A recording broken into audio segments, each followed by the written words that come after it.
We will move on now to positive grief. So we've given a definition of grief, or a couple of definitions related to grief. Now we'll look at positive grief.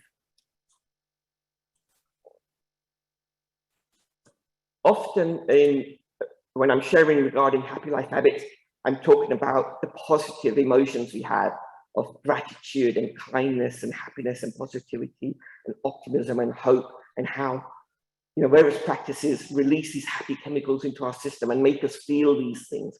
And when we're feeling grief, we're not feeling these things. These happy chemicals aren't being dripped into our system. So how can we say grief is a positive emotion? So what we're often feeling is what you see in the middle row there. When these happy chemicals are low, we feel depression, we feel anxiety, we feel fear, we feel sadness, we feel stress. And those are often the things that we do associate with feeling grief. So when I talk about positive emotions, one aspect is positive emotions related to these happy chemicals, but I'm going to expand that definition, which still covers these happy chemicals, but it gives a different perspective on that. So again, a question to you all. What do you think and what do you feel during grief? So if any of you have experienced grief recently or a little while ago, have a think of what did you think and what did you feel?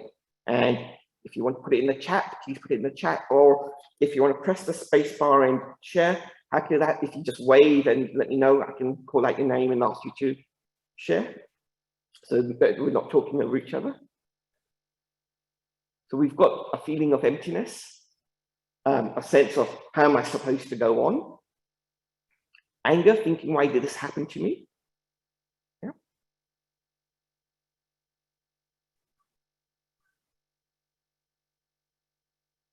Anything else anyone would like to share?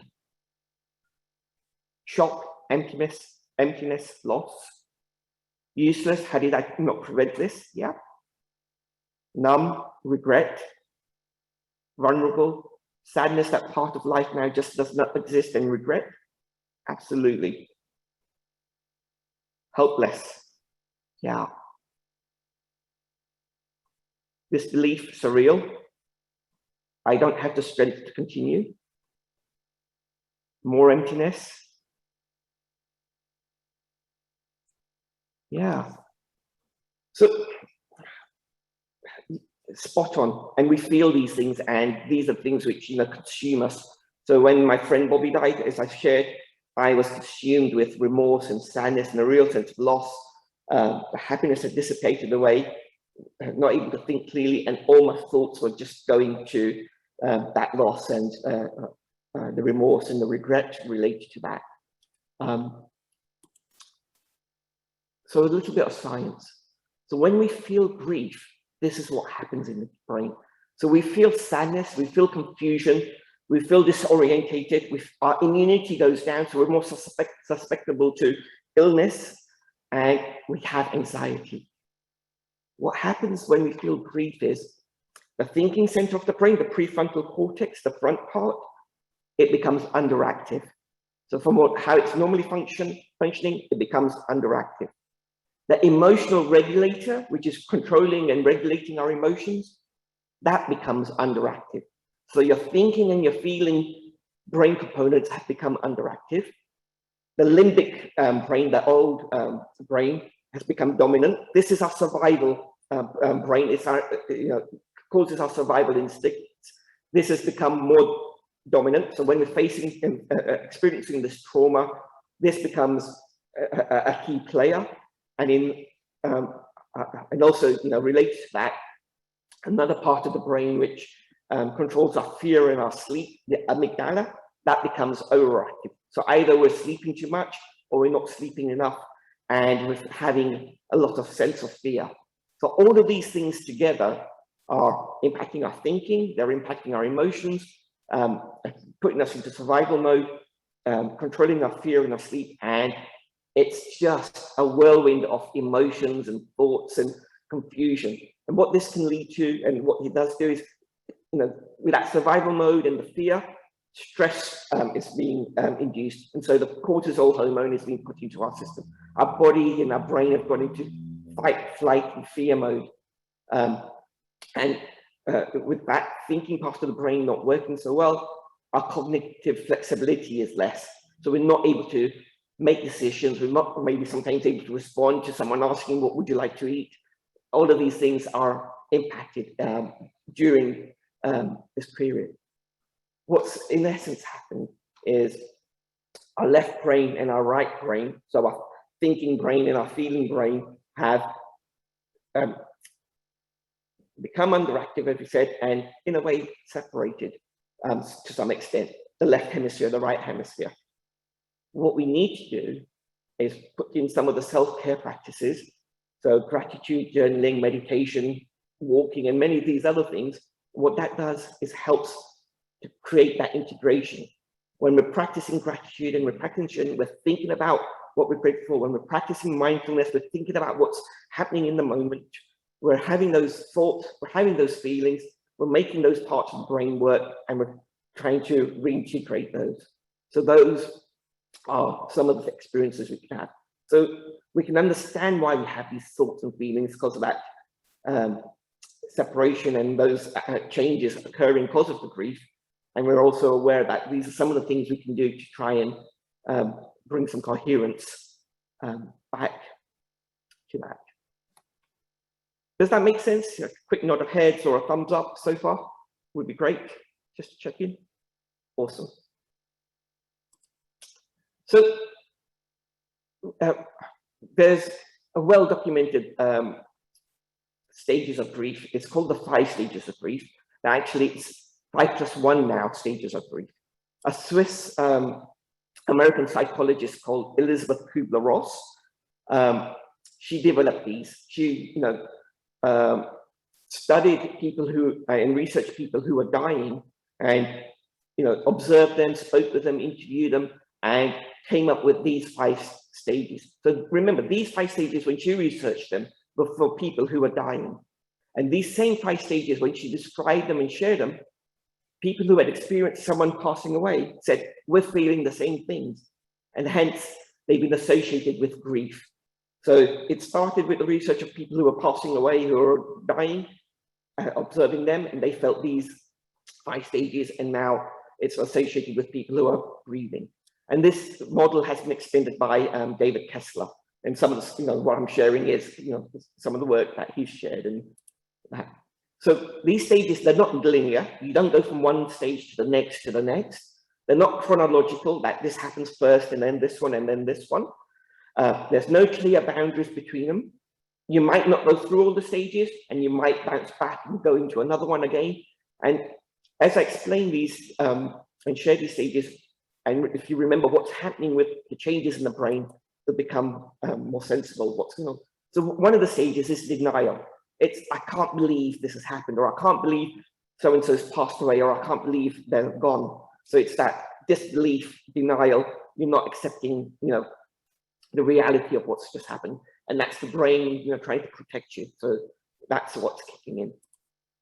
Then another one is anger, and where you're feeling that anger of, why is this happening to me? Or why didn't I get them to the hospital area? Or why didn't the doctors, do something to save them? Or why, why is God doing this?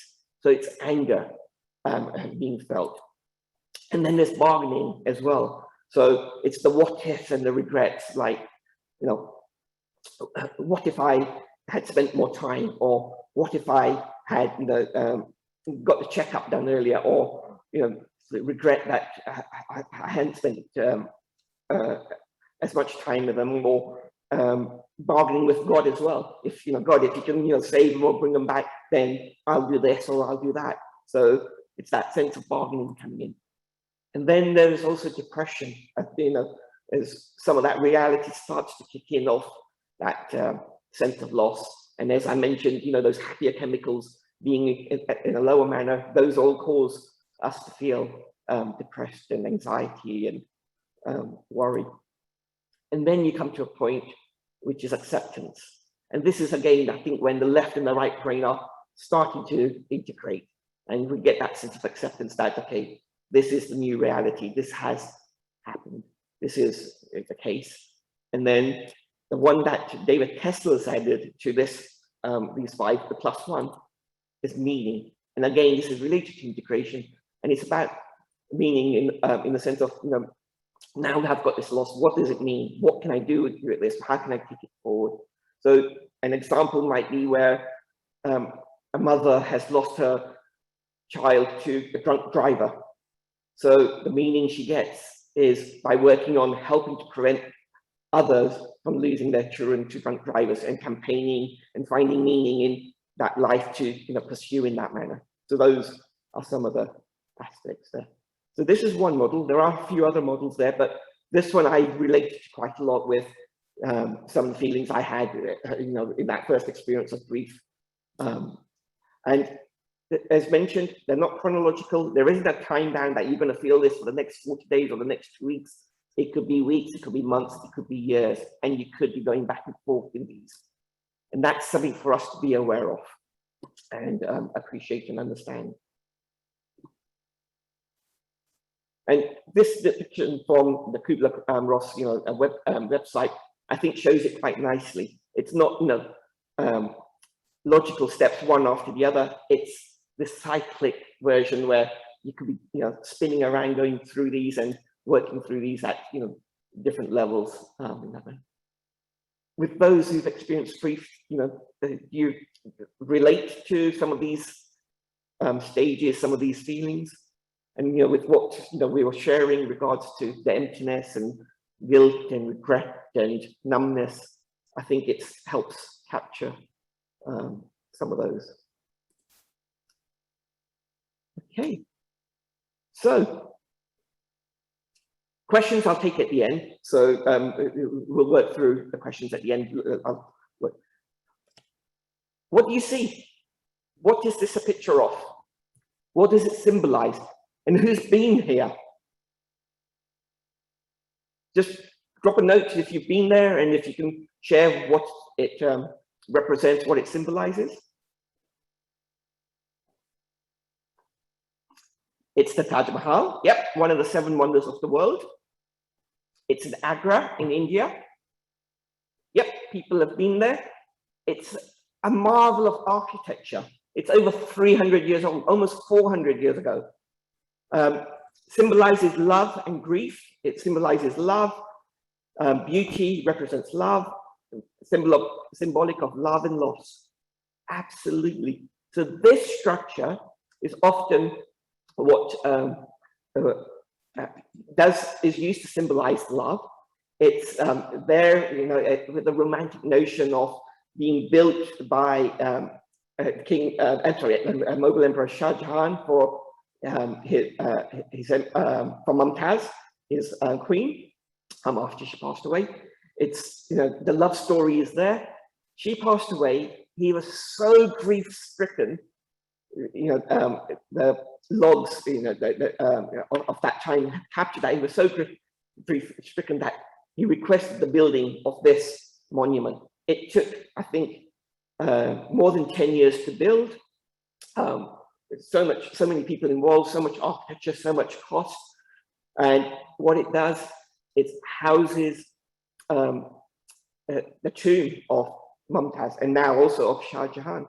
So this symbol, this architecture, this building, which is still here almost 400 years later, has been born from someone experiencing deep grief. But that deep grief is related to a deep love. And so what we are, so the Imperial Court documented Shah Jahan's grief after Mumtaz, and that was the inspiration for Taj Mahal. That was the meaning for Shah Jahan creating this. So grief is not a negative emotion. It is an expression of love. Grief exists because there is love. And this is, shared by David Kessler. And this is the heart of what we're sharing today, that we feel grief because there is love. There's a connection, and that's why we feel grief. grief, we often feel the sadness and we feel this, the depression, but it's because of that love. And that other quote that we had of, you know, grief being the substitute for their presence on earth relates beautifully with this. So what I want you to take away from this is positive grief is us reminding ourselves that we feel this grief because we've had an unwanted change, and it's that change that, you know, that has occurred because there is deep love there, a deep sense of connection, and that's why we feel this. So we can be driven by love, or we can be driven by fear. And when what we do is driven by fear, we can feel deep down, you know, when it's driven by fear, we can feel a lot of the negative emotions that we often do, you know, that the anger, the